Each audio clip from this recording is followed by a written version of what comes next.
Hi, this is Munson with Munson Music, and we're going to talk about how you can play the Michael Grimm version of You Don't Know Me. And I do have an easier version of this actually up for the Eddie Arnold, so if you're looking for just an easy guitar version, that would be a good way to go. Well, so there are going to be a lot of bar chords through this lesson, so that's my disclaimer.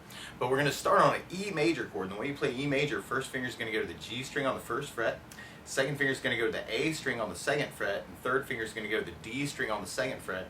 And if you strum all those together, that sounds like E major chord, and it sounds really, really happy. And on our intro, actually, we're going from the E major chord to a B7 chord, or B dominant 7. And the way you play B7, first finger is going to go to the D string on the first fret, second finger is going to go to the A on the second fret, third finger on the G string on the second fret, and the pinky on the high E on the second fret. And if you strum just the A string to the high E string, that sounds a B7 chord, and it sounds really nasty, and it's kind of supposed to. And what it sounds like Michael's actually kind of doing is kind of playing a bass, and then kind of a chord with the muting at the very beginning. So on the E major chord, actually your bass note for that chord is the low E string. So if you kind of play that twice, and then kind of take the flat of your right hand and kind of put it over the strings, and you can kind of do it down on the E major. And that's a lot of his strumming through the tune is actually kind of that bass chord, bass chord. So we got low E chord, low E chord. And what I'm doing is kind of doing right hand muting, where I'm taking the flat of the right hand and just getting it almost right on top of the saddle to kind of get that muting sound. And you kind of start on the E major, and then there's a really cool little bass line where it goes open A, first fret on the A, and then second fret on the A, into the B7 for the bass chord, and then kind of a B7 da da da to kind of start off the tune. So all together you got E with the bass chord, E bass chord, O 1 2 bass chord, B7 ba da D, and then we go into our verse part. And on our verse part, we're going to start on the E major, and then we do another E major, and then we do another E major. But then he goes to an E7 chord, and sometimes see that some of these chord voicings get changed through the tune. But one really easy way to play an E7 is just to lift off the third finger from where you are on the E major chord. So now I got first finger on the G string first fret, second finger on the A string on the second fret, and if you strum all those together, that makes an E7 chord. Another possibility to play E7 is to take the E major that we were on, first finger on the G, second finger on the A on the second, and taking the third finger on the D string on the second, and then take the pinky and go to the B string on the third fret. And if you strum all those, that's another way to play E7. So if you like the way that kind of bites, you might want to use that E7 instead. And then from the E7, we're going to be going to an A major chord. And the way you play A major, first finger is going to go to the D string on the second fret, second finger on the G string on the second fret, third finger on the B string on the second fret. So it's kind of this big party on the second fret. And then from the A major, there are actually some really cool voicings that you use on that first verse. Sometimes it almost sounds like he stays like on the A in the later verses. But there's a really cool voicing thing where it goes from the A major to an A major 7. And the way you play A major 7, first finger is going to go to the G string on the first fret, second finger is going to go to the D string on the second fret, and third finger is going to go to the B string on the second fret. And if you strum all those together, that sounds like A major 7. It sounds really, really groovy, happy. And then from the A major 7, it sounds like he's going to an A7 chord. And one really easy way to get to A7 from where you are actually is just to lift off the first finger from the G string. So now I've got second finger on the D string second, third finger on the B string second to play an A7 chord. And then from there, it sounds like he's playing something called A sharp fully diminished 7. And the way you play that chord is first finger is going to actually go from where it is to the A string on the first fret. Still going to keep the second finger on the D string on the second, third finger on the B string on the second. And if you strum the A string to the high E string, that sounds like A sharp fully diminished 7. And then from the A sharp fully diminished 7, we're going to go back to E major. And then we're going to be going to a C sharp 7. And the way you play C sharp 7, first finger is going to actually go bar on the 4th fret across the entire fret. Third finger is going to go to the D string on the 6th fret, and the pinky is going to go to the B string on the 6th fret. And if you strum all those together, that sounds a C sharp 7. And then from C sharp 7, we're going to be going to an F sharp minor. And the way you play F sharp minor, first finger is going to go to a 2nd fret bar, third finger is going to go to the A string on the 4th fret, and the pinky is going to go to the D string on the 4th fret. And if you strum all those together, that sounds an F sharp minor chord that sounds really, really sad. And then from the F sharp minor, we're going to be going to the B7, and you could use the root position one, but what it really sounds like in the recording is that he's kind of using a substitute or a different B7. And you could actually use this anytime you got the B7 through the tune, is you keep the 2nd fret bar, and then 3rd finger on the D string on the 2nd, pinky on the B string on the 3rd finger on the D on the 4th, pinky on the B string on the 4th with the 2nd fret bar. And that's another way to play B7. So notice how it looks like the C sharp 7 we were just kind of playing, but just on 2nd fret instead of 4th fret. And then from there we're going to be going back to, well, we're going to be going to a G sharp minor. And this is really cool because the voicing in the tune actually is really, really hot, and we'll talk about that. But one way to play the G sharp minor is to do the 1st finger across the 4th fret as kind of a bar, 3rd finger on the A string on the 6th fret, and pinky on the D string on the 6th fret. If you strum all those together, that sounds a G sharp minor. But what it really sounds like in the recording actually is that he's using a G sharp minor 7. And one way to play that is to just lift off the pinky from where you are. So you got the 1st finger is a 4th fret bar, 3rd finger on the A string on the 6th fret. But what it sounds like in the recording actually is that he's kind of taking the pinky and going to the B string on the 7th fret with that chord. And then we kind of do this really cool thing that's almost like about B string voice leading, where we kind of play that G sharp minor, or G sharp minor 7, and then we go to the C sharp 7, which is the 4th fret bar. And then we're going to an F sharp minor 7, where you do the 1st finger as 2nd fret bar, 3rd finger on the A string on the 4th fret, and the pinky on the B string on the 5th fret. So same shape we just did from 4th fret, now from 2nd for an F sharp minor 7. And then using that other voicing we were talking about from the B7 at the end. So that's kind of our turnaround at the end. So all the way through, we got E major, E major, E major, E7, A major 7, A7, A sharp fully diminished 7, E major, C sharp 7, F sharp minor, lower minor 7, B7, G sharp minor 7, C sharp 7, F sharp minor 7, B7. Now the weird thing is to kind of get that bass mute thing going on, and actually through this part I think I would use a bass mute kind of idea, like with the downs. So on the E major, your bass is on the low E string, so bass chord bass chord bass chord, and for the E7 we got that same bass. And then on the A major you got the A string for your bass, and actually same thing for the A major 7. And we actually have the same thing for the A7, and we actually have the same thing for the A sharp fully diminished 7. And then from there, they got the E major with the low E bass, and then we got C sharp 7 with an A bass, and then we got F sharp minor with low E bass, and then we got B7 with the A bass, and then we got the G sharp minor with low E bass, and then the C sharp with the A bass, and then we got the F sharp minor with low E bass, and then we got the B7 with an A bass.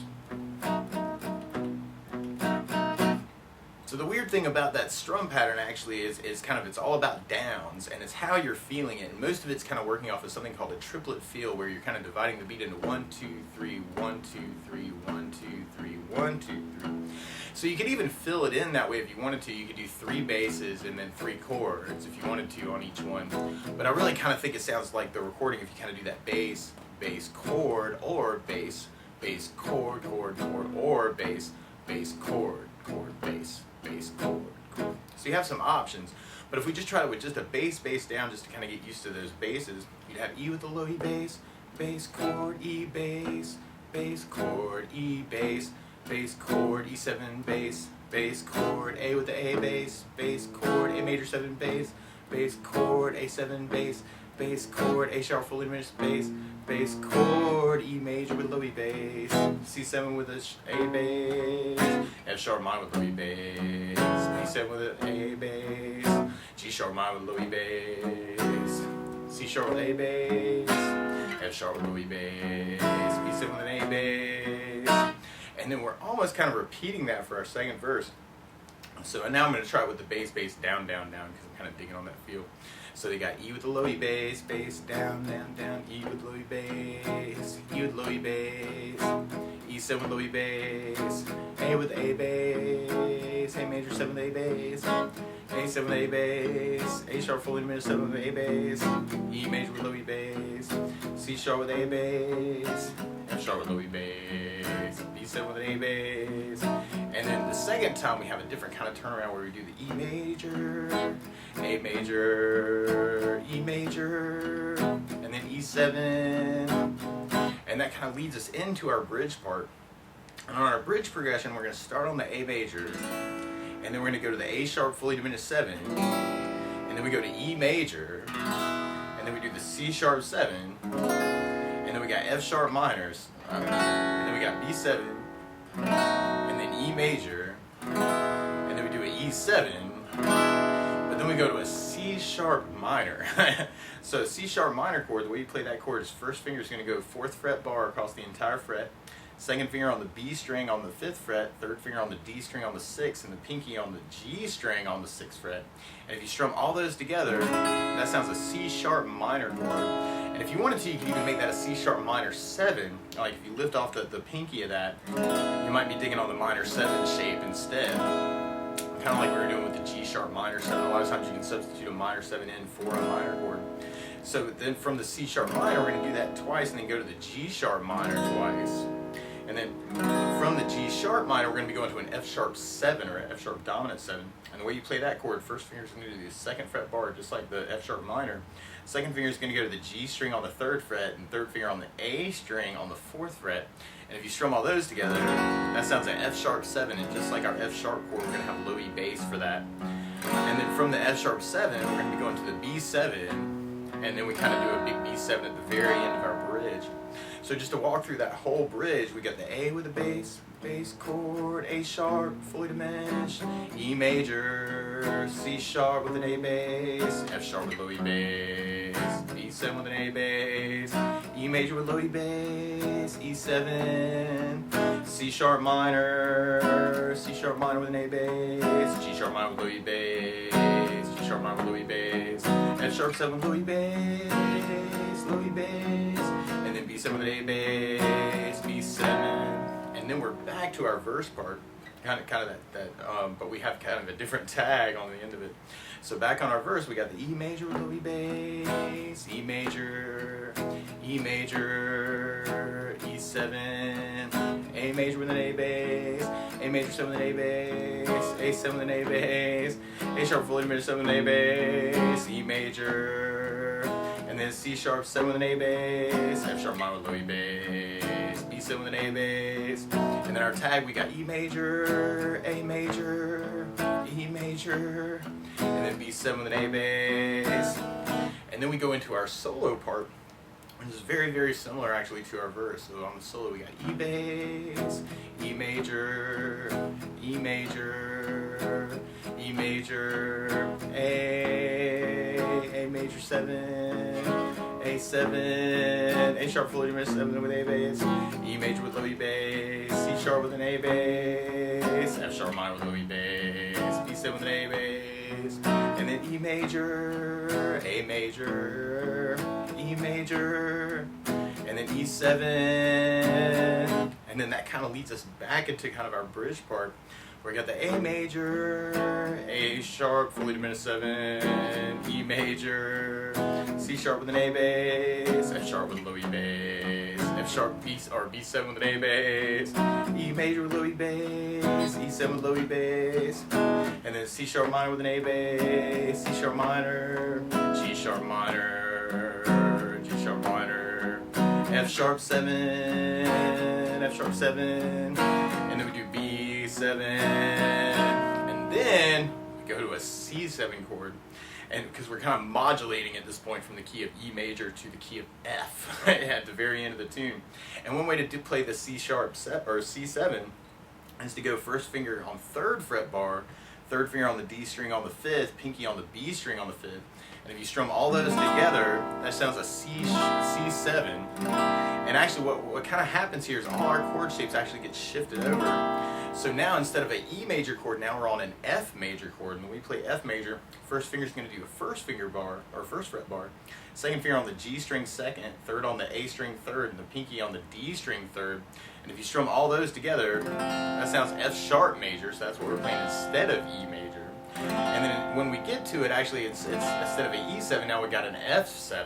And the way you play F7, actually you could just lift off the pinky from where you are, and that would make an F7. So I've got first finger bar, first fret, second finger on the G string second, third finger on the A string on the third. And if you wanted to, if you're a little bit more adventurous, you could take the pinky and add him in on the B string on the fourth fret, and kind of make it kind of closer to that E7, that second E7 we talked about. And then from there, we're going to a B flat major. And one way to play B flat major is to keep the first finger on the first fret bar. Second finger is going to go to the D on the third fret, third finger on the G on the third fret, and the pinky on the B string on the third fret. And if you strum all those together, that sounds a B flat major. It sounds really, really happy. And I know for myself, actually, what feels a little bit better is to take the third finger actually and kind of bar over the D, G, and B strings, and kind of make that a double bar for the B flat major. And then from the B flat major, we're going to be going back to F major. And then we go to a D minor chord, or a D minor 7 chord, and actually just kind of taking those shapes that we were talking about earlier and moving them around. We're going to end up doing a 5th fret bar. Second finger is going to go on the B string, 6th fret, third on the D on the 7, pinky on the G string on the 7. If you strum all those together, that sounds a D minor chord. It sounds really, really sad. Or if you want to substitute in the minor 7, you'd actually just kind of lift off the pinky from where you are, and that would make a D minor 7 chord. And then from there, we're going to be going to a G minor chord. And we could do a G minor 7 too. It'll end up looking a lot like the F sharp shape we were doing. So now first finger is going to be doing 3rd fret bar, third finger on the A string on the 5th fret, pinky on the D string on the 5th fret. And if you strum all those together, that makes a G minor. And if you lift off the pinky, actually that would make it the G minor 7 shape we were doing. And if you're a little bit more adventurous, you could actually kind of get that pinky to go in on the B string on the 6th fret, and kind of make it that G minor 7 instead. And then from there we end up back on C7. So that last verse actually has been transposed by a half step up. So just to try that through it, actually our bass for the F is going to end up on the low E string. Our basses for the B flat are going to be on the A string. And then when we get to it, the D minor bass is going to be the A string. The G minor is going to be on the low E string. And then the C is going to be on the A string. We go through that last part. So to try that last verse, you got F with a bass, bass chord, F bass, bass chord, F bass, bass chord, F7 with a low E bass, bass chord, B flat with an A bass, bass chord, B flat bass, bass chord, B flat bass chord, B flat with an A bass. And then we got F major with low E bass, D minor with an A bass, G minor with low E bass, C7 with an A bass. And then we got You Don't, F major, at the very, very end. So that's the basics of how you could kind of strum along or cover the Michael Grimm version of You Don't Know Me. So good luck!